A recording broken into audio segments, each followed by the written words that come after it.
नमस्कार, मैं हूं प्रेम शंकर सिंह और आप देख रहे हैं मन कही।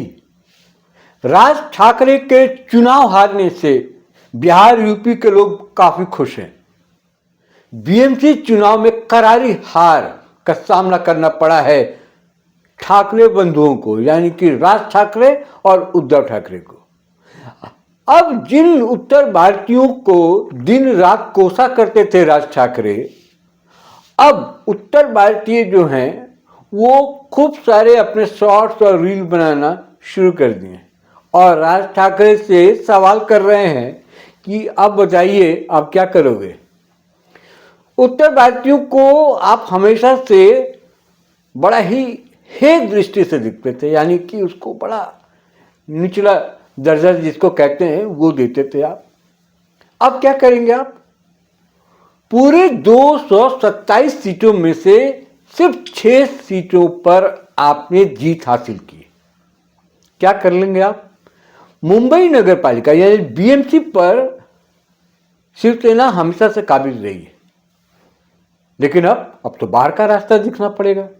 जब बाहर का रास्ता आपको देखना पड़ेगा तो जो मुंबई में गुंडागर्दी आपकी चलती थी वो गुंडागर्दी तो बंद होगी। अब राज ठाकरे ने हमेशा बिहारियों को, उत्तर प्रदेश के लोगों को किसी न किसी बहाने से टारगेट करते रहे हैं। अब मुझे लगता है कि वही उत्तर भारतीय, हालांकि मैं अपील करूंगा हिंसा का रास्ता तो कतई नहीं उठाना चाहिए, लेकिन उत्तर भारतीय जो हैं, अब बिहार यूपी के जो लोग हैं, अब वो तन के चलेंगे। और ऐसा नहीं है कि पहले बड़ा झुक के चलते थे, लेकिन इसका अत्याचार जो था राज ठाकरे का वो पहले बहुत था।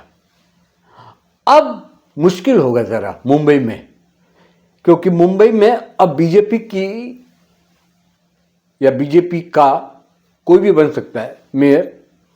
जब मेयर होगा तो बीजेपी में कम से कम गुंडागर्दी तो नहीं है।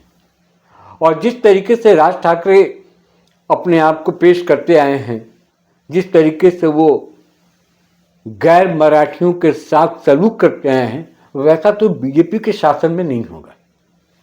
देवेंद्र फडणवीस एक ईमानदार सीएम हैं और लीडर भी हैं, और लीडर ईमानदार सीएम अगर आपका होगा तो मुझे नहीं लगता है कि राज ठाकरे जैसे लोगों की गुंडागर्दी वो चलने देंगे। इस वीडियो को मैं क्यों बना रहा हूं? खबर बहुत पुरानी हो गई है।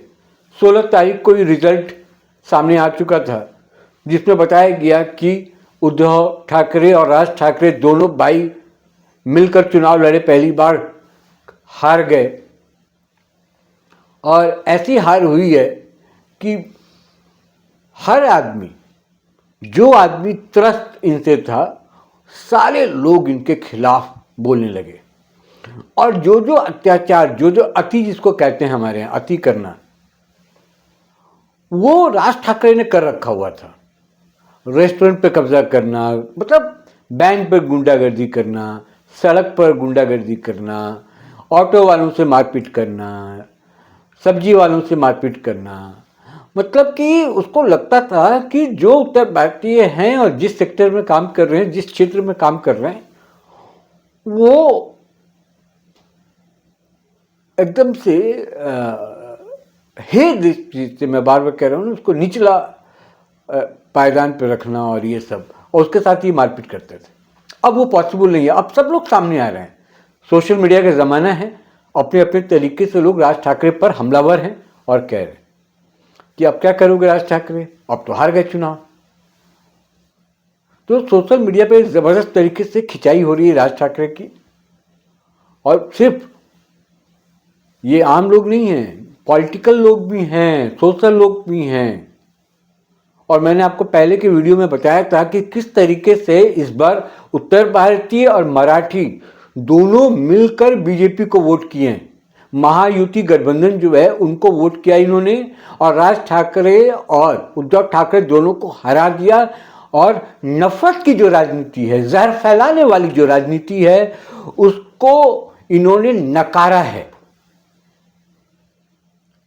बोला कि हमें ये राजनीति नहीं चाहिए जिसको लेकर राजनीति करना चाहते थे राज ठाकरे, जिसको लेकर भड़काना चाहते थे, मराठियों को अपनी ओर ये खींचना चाहते थे, उन मराठियों ने इनको सबक सिखाया। बोला हमें तुम्हारी राजनीति नहीं चाहिए जो बांटने की राजनीति करते हो। और मैंने इसलिए कहा था कि ये जहां जहां पर गई मैथिली ठाकुर, बिहारी लड़की, जिस सभा में गई प्रचार करने के लिए, वहां पर वो हर प्रचार में, हर सभा में शुरुआत उसके मराठी गीतों से होते थे। पहले मराठी गीत गाती थी, फिर वो हिंदी या भोजपुरी, मैथिली जो भी गाना हो वो गाती थी। इससे लोगों में बढ़िया मैसेज गया। मैंने ये भी कहा था कि वहाँ हर जगह तो प्रचार करने के लिए वो नहीं जा पाई, लेकिन जहां जहां गई वो एक सिंबल हो गया और एक मैसेज चला गया पूरे मुंबई में, पूरे महाराष्ट्र में, कि एक बिहारी लड़की आकर वो मराठी और बिहारी नहीं कर रही, भड़काने का काम नहीं कर रही। तो एक 25 साल की लड़की जो लोक कलाकार है, लोक गायिका है, वो अपने आप को किस तरीके से प्रेजेंट करती है, प्रस्तुत करती है। राजनीति किसको कहते हैं, राजनीति में कैसे सबको लेकर चलना होता है, बांटना नहीं होता है, भड़काना नहीं होता, जहर फैलाना नहीं होता, ये लड़की जानती है। लेकिन राज ठाकरे तरीके जो गुंडे हैं वो नहीं जानते, उनको नहीं पता। और बिहारियों में तो ये ताकत है, उत्तर प्रदेश के लोगों में ये ताकत है, नॉर्थ इंडियन जो हैं उनमें ये ताकत है कि मुंबई में रह के आमने सामने होकर वो सामना करते हैं। कोई भी बयान, या राज ठाकरे तो आज तक मुंबई से मुझे नहीं लगता बाहर निकला है कि नहीं निकला है कभी। खैर, मुझे उम्मीद है और आशा ही नहीं बल्कि पूर्ण विश्वास है कि अब कम से कम राज ठाकरे और उद्धव ठाकरे ये नफरत की राजनीति को छोड़ेंगे। विधानसभा में क्या इनका हर्ष हुआ ये दुनिया ने देखी, बीएमसी हार गए ये भी दुनिया देख रही है। और इनको एहसास होना चाहिए, जब आत्ममंथन ये करेंगे, हार की वजहों को जब ये ढूंढेंगे, तो सबसे बड़ी जो वजह है ये नफरत की राजनीति और ये मराठी और हिंदी अलग अलग करने की जो राजनीति है, उसके वजह से जो इनको हार का सामना करना पड़ा है, ये सबसे बड़ी वजह होगी। और आगे से नहीं करने की ये शायद कसम खाएं। अगर नहीं खाएंगे तो अभी 6 सीटें अगली बार वो शून्य हो जाएगी और ये दोनों ही पार्टियां शून्य हो जाएंगे। और राज ठाकरे तो वैचारिक रूप से शून्य हैं ही, शारीरिक रूप से भी शून्य हो जाएंगे।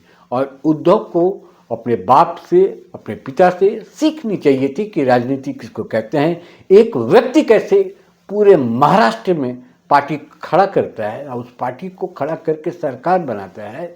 और उसका जो सुपुत्र है वो कुपुत्र निकल गया, जिसको उद्धव ठाकरे कहते हैं, जिसने ये समझा ही नहीं कि हिंदुत्व की राजनीति के बलबूते जो पार्टी बड़ी हुई, उस पार्टी को ये खत्म करने जा रहा है कांग्रेस जैसे पार्टियों और बाकी पार्टियों से हाथ मिलाकर, सिर्फ इसलिए कि वो सीएम बनना चाहता है। बातें बहुत हैं, अगर बातों पर बातें निकलेंगी तो ये दूर तलक जाएंगी।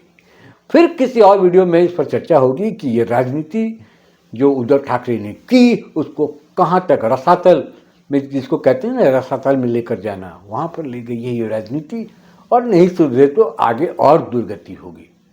इस पूरे वीडियो पर आप क्या सोचते हैं, आपको क्या लगता है, कमेंट बॉक्स में जाएं और लिखें। लिखना बहुत ज़रूरी है, बहुत ज़रूरी है। इसलिए मैं कहता हूँ लिखिए, अपनी बात राय डालिए उसमें। जिन लोगों ने मन कही को सब्सक्राइब नहीं किया वो सब्सक्राइब कर लें। फैमिली बड़ा करना है, क्या करना है, बड़ा करना है। फिलहाल मुझे दीजिए इजाज़त, फिर किसी और विषय पर बात होगी आपसे। नमस्कार।